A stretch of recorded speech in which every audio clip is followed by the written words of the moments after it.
Sigue escuchando Divoxradio.com.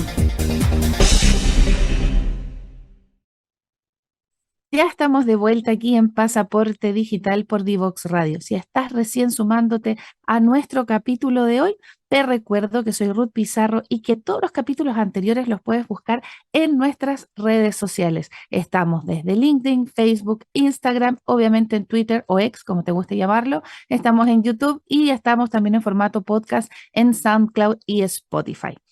Y obviamente toda la información en nuestra nueva web de divoxradio.com que te invitamos a visitar. Hoy queremos hablar de el service design y queremos hablar de cómo crear experiencias que impacten. Y para eso tenemos una invitada de lujo. Ella está en Valparaíso, en la quinta región, y nos acompaña desde allá Carla Vargas, quien es Product and Experience Design Lead. Así que te damos la bienvenida a Pasaporte Digital, Carla. Gracias, Ruth. Muchas gracias por la invitación. Y nada, pues aquí estamos para responder las dudas que tengan sobre el service design.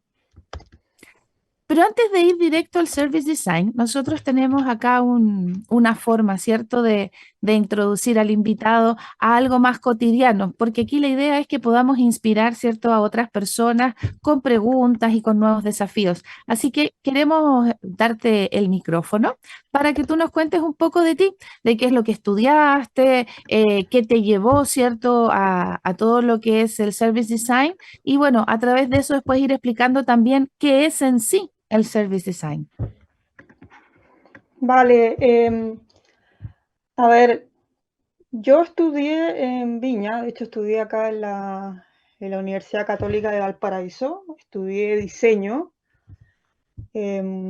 una carrera que tenía ámbitos del diseño bastante diferentes porque era como un diseño estratégico y tenía temas muy transversales, estudié desde los fundamentos del diseño gráfico, pasando por el diseño industrial, y también lo otro interesante que tiene la Universidad Católica de Valparaíso es que estamos en la misma sede con los arquitectos, y así que me tocó harto trabajar también codo a codo con los arquitectos, así que diría sí que tuve una formación desde hartos ámbitos del diseño, lo cual creo que es bastante importante para el service design. Y en un principio, la verdad, yo entré a estudiar diseño porque me gustaba dibujar, así de simple. No tenía mayores, no sabía, yo no tenía idea de lo que era el diseño de experiencias ni el diseño de servicios. Me vine a enterar de eso una vez que estaba en la carrera por un profesor que tuve que era CEO de una consultora de experiencia que en ese entonces era bastante relevante. Jorge Barahona de ayer viernes, si es que él tiene chance de escuchar este podcast, le mando saludos. Y él fue el que me introdujo un poco en el concepto del diseño centrado en las personas. Y el diseño centrado en las personas creo que es un tema fundamental del diseño de servicios y del diseño de experiencias, porque a mí más que hablar de diseño de servicios me gusta hablar de diseño de experiencia de clientes. O sea, ya sea con un producto digital, con un servicio, lo que el cliente está experimentando es una experiencia. Y para tú diseñar experiencias tienes que tener un foco en las personas. Por eso el diseño centrado en las personas, que también muchas personas lo conocen como design thinking. Y bueno, tuve la fortuna de formarme en design thinking, diseño centrado en las personas, durante la universidad, y un poco por ese lado entré al diseño de servicios. Dado que el enfoque del diseño centrado en las personas se puede usar para diseñar productos físicos, productos digitales, servicios, tanto físicos como digitales, etcétera. Así que te diría que ese fue el modo en que terminé entrando en esta disciplina. ¿Y qué más te puedo contar? Bueno, empecé mi trabajo en el Centro de Investigación y Desarrollo de Telefónica. Ese fue como uno de mis primeros trabajos. Ahí me tocó hacer mucha investigación para productos que tenían una mezcla de servicio y también de tecnología. Estuve muy metida en la parte que es la investigación de las necesidades de los usuarios y tratando de implementar soluciones con tecnologías que en ese tiempo eran muy avanzadas, como el IoT, el Internet de las cosas. Teníamos que encontrar una necesidad en el mercado para una tecnología que no era muy cercana a las personas, como es el Internet de las cosas, ¿no? Esa fue como mi primera experiencia. Estuve muy metida en temas de Internet de las cosas, me tocó hacer proyectos para agricultura, para la minería, para temas de smart cities, como de ciudades inteligentes, etc. Después de eso estuve emprendiendo un tiempo, tuve una consultora con un socio, estuvimos haciendo muchos proyectos para banca, para salud, para temas de recursos humanos, nos tocó trabajar con harta industria. En ese entonces también me tocó hacer unas conferencias en el Interaction Latinoamérica, que es una de las conferencias más importantes de diseño de experiencia e de interacción a nivel mundial, con mi entonces socio, el Eduardo Aguayo. Y luego estuve un tiempo haciendo un emprendimiento que buscaba enseñar design thinking a los niños en las escuelas. Y luego me metí a estar de directora de consulting en Raya, que es una agencia, que ahí ellos tenían y tienen un foco en la construcción de marcas, y lo que hice yo fue traer un poco la parte del diseño de experiencia y ver cómo la marca al final no solamente te habla desde la pieza publicitaria, desde la creatividad, sino que también la marca te habla desde cualquier interacción que tú tienes con ella, en cualquier momento del servicio, ¿no?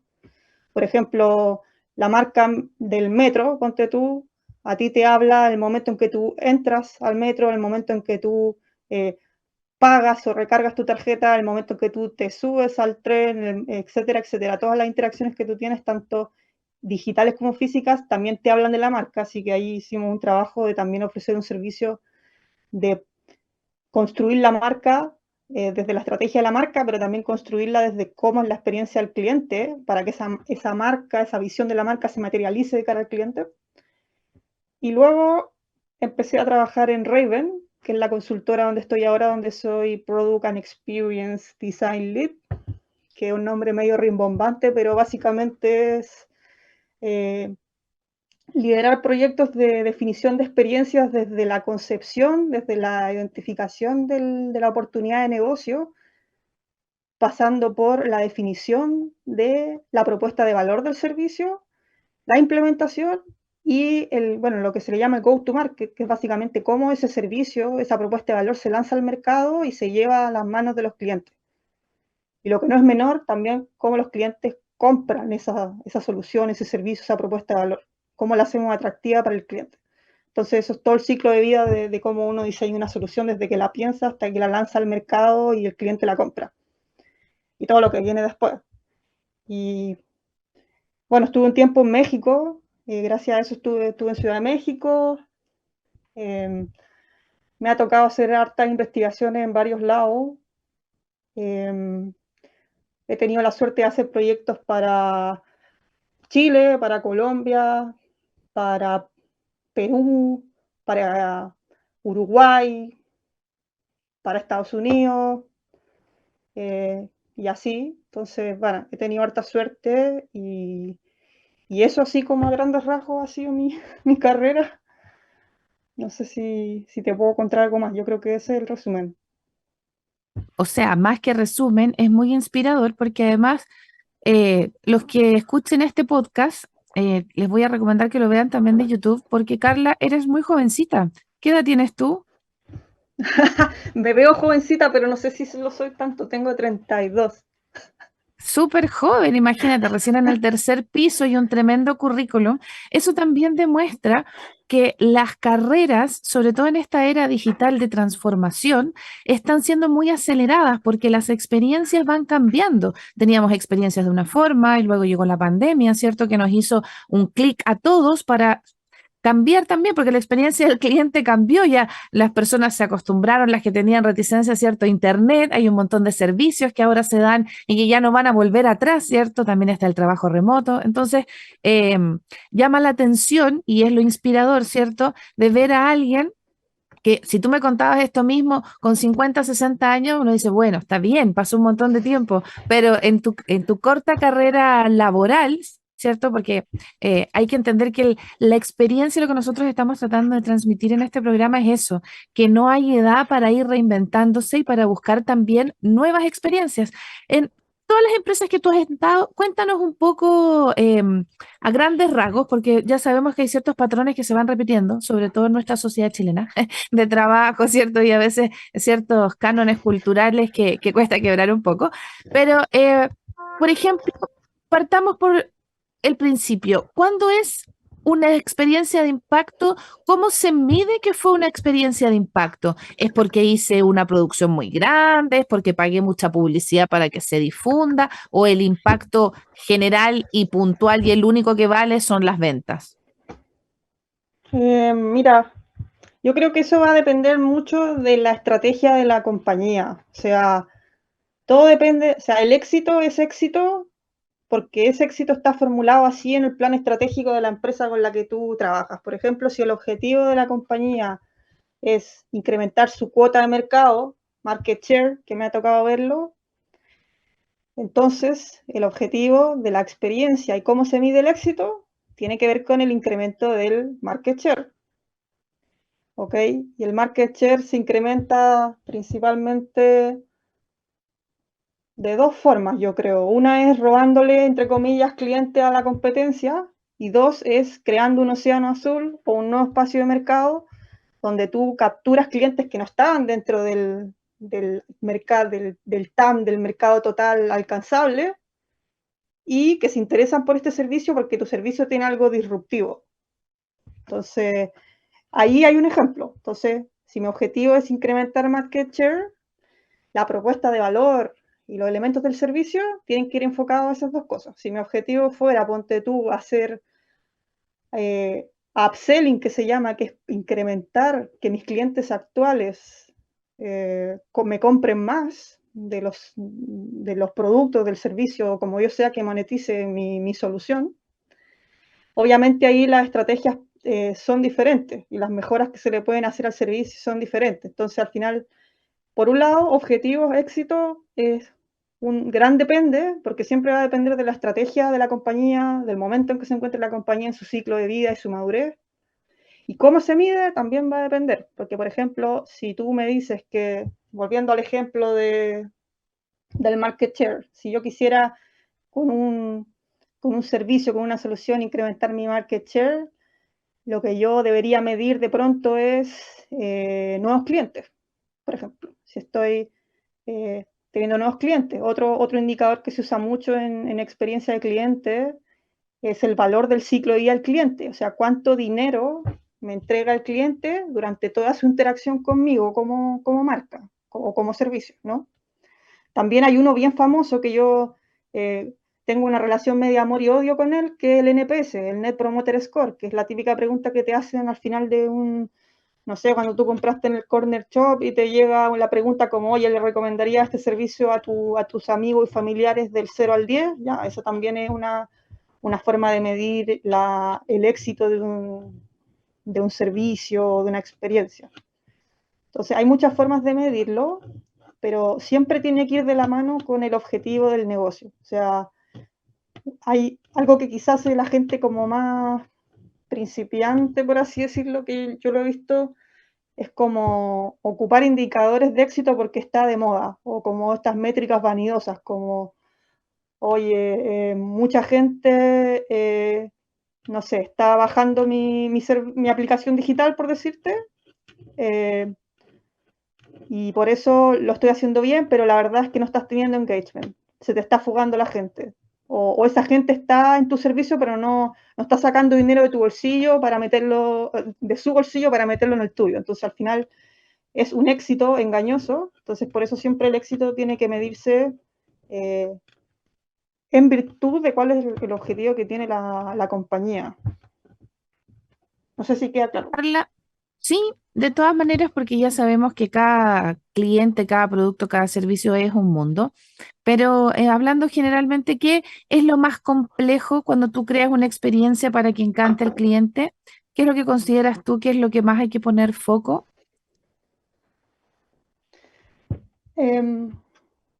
Mira, yo creo que una de las cosas que pasa hoy en día y que va a pasar todavía más, porque al final la tecnología y las innovaciones van creciendo de forma exponencial. O sea, si hace 10 años los players en el mercado sacaban soluciones mejores cada semestre, por decirte algo, ahora lo sacan cada mes. Yo creo que el ejemplo por excelencia de esto es lo que está pasando ahora con la inteligencia artificial, la explosión totalmente exponencial de startups y de empresas que están sacando soluciones de inteligencia artificial. Entonces, ¿qué es lo que pasa con el consumidor de hoy en día y que va a pasar mucho más con la generación Z?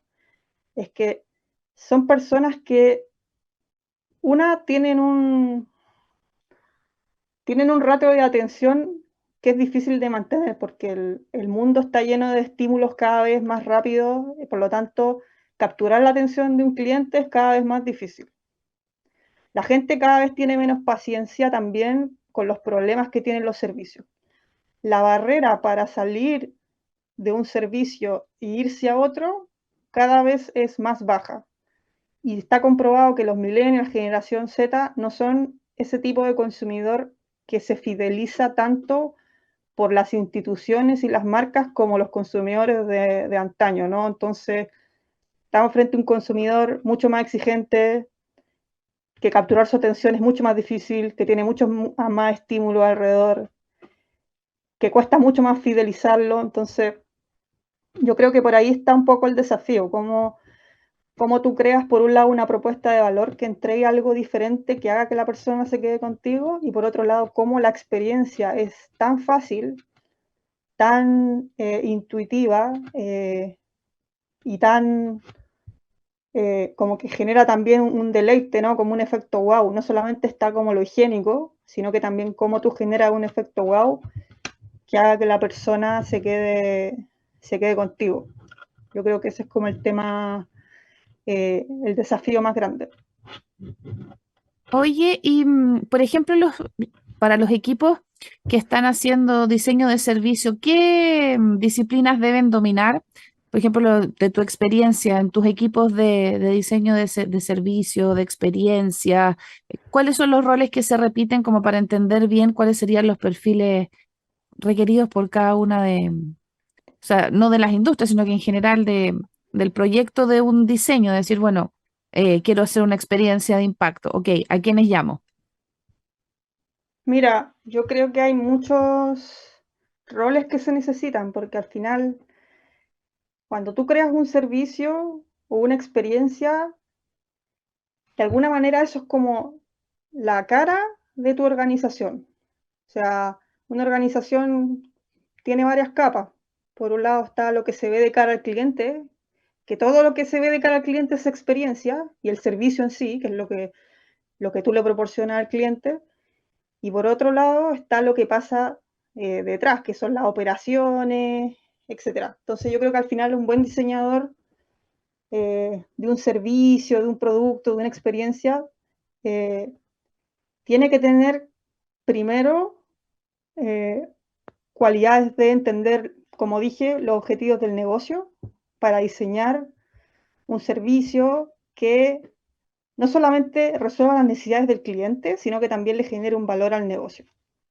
Luego está la pata de entender al cliente, que esa es súper importante, y para eso se necesitan expertos en entendimiento de los usuarios y clientes desde un punto de vista cualitativo, que ahí hay mucha gente que tiene bastante conocimiento de eso, que pueden venir del mundo de la antropología, de la sociología, toda la gente que conoce cómo hacer estudios etnográficos, estudios de campo, etcétera.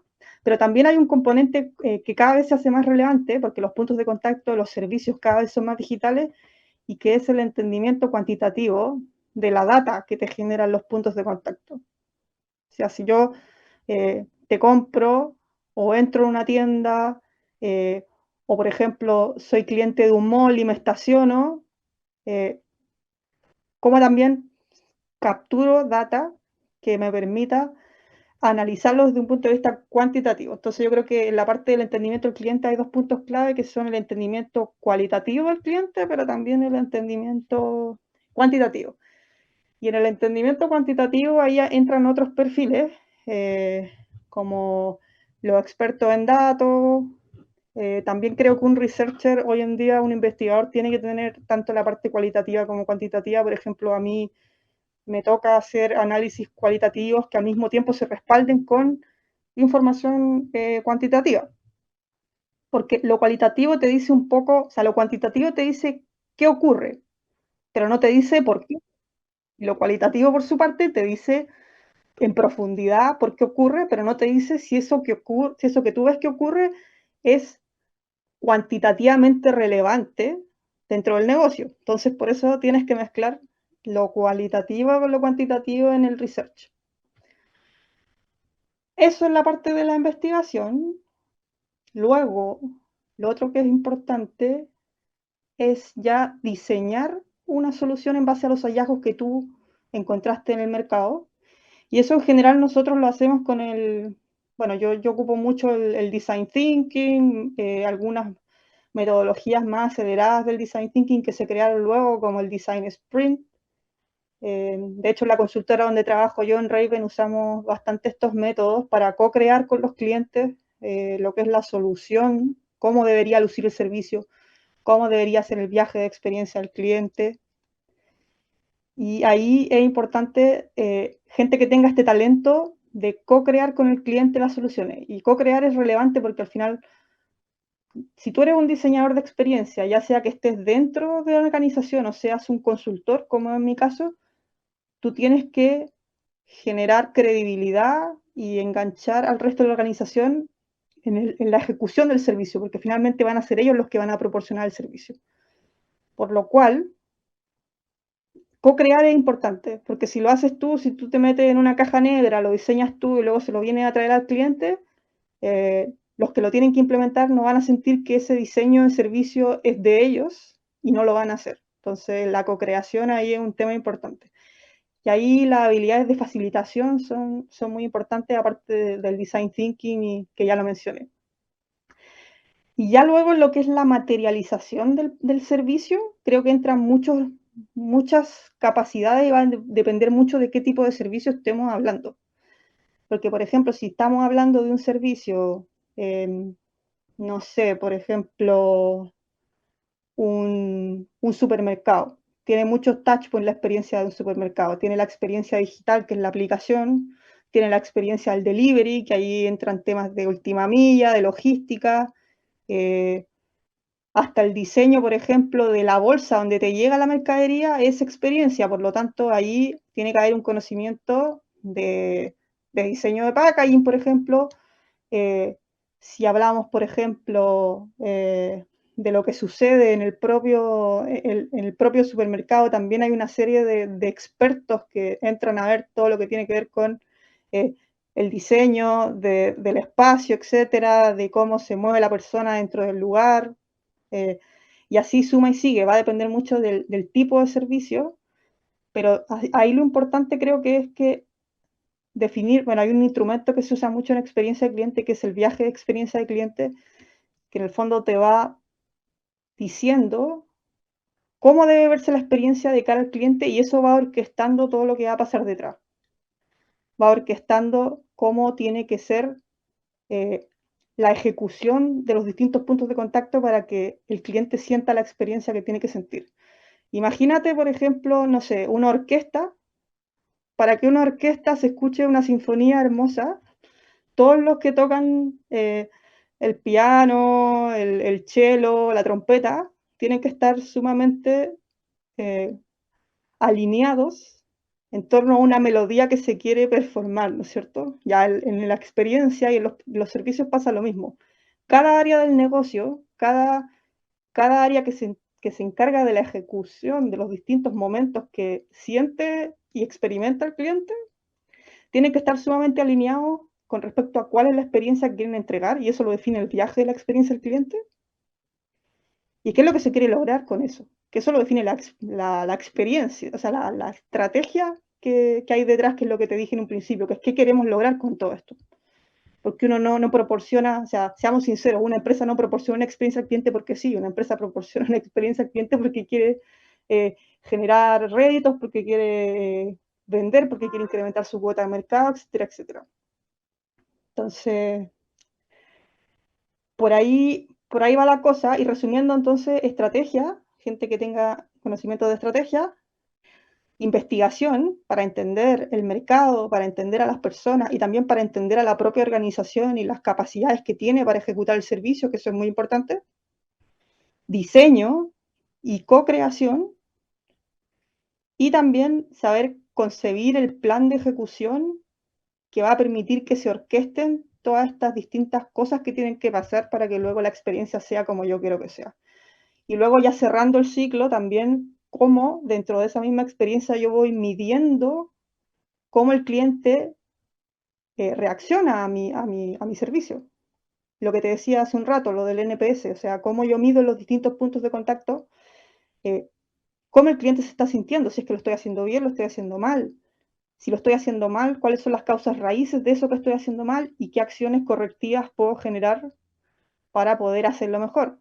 Y ahí ya entra todo el tema de cómo yo mido la experiencia que estoy promocionando y cómo le doy mejora continua, que eso ya es todo un trabajo que se va haciendo casi que de forma eterna, eso es algo que nunca se deja de hacer. Así es un aprendizaje orgánico y constante. Tenemos más preguntas para Carla Vargas, pero nos vamos a ir a una breve pausa comercial y a la vuelta vamos a seguir hablando del diseño de servicios, ¿cierto? Estamos hablando de qué es lo más difícil de crear estas experiencias, quiénes necesitamos, y a la vuelta vamos a comparar las experiencias, ¿cierto? Y los diseños en Chile versus cómo estamos en el extranjero, qué nos falta, qué tenemos mejor, todo eso y mucho más a la vuelta de esta pausa aquí en Pasaporte Digital por Divox Radio. No te vayas. Síguenos en las redes sociales, Instagram, Twitter, Facebook, LinkedIn, como @Divox Radio.